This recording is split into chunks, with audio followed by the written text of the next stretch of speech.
Well, I was very skeptical in the beginning, but when I met Vishal and when he narrated me the film, and I think over a period of time he became a really good friend, and I think he has great convincing powers.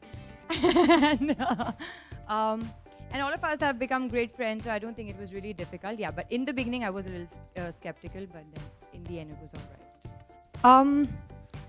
Well, we shot the song towards the end of the film, and by then I think we were quite comfortable with each other and we knew each other.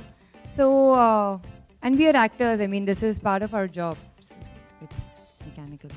Sharman, towards your left. Here. Zareen Khan snaps it back, and how, folks? The Hate Story 3 actress just got bajawed, and we can certainly say it was an absolute pleasure to witness it.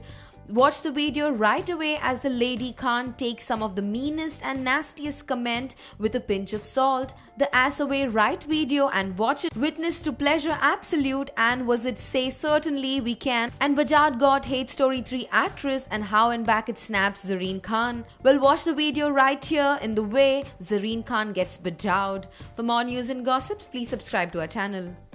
मुझ पर एक एहसान करना, बच्चों के लिए subscribe करना.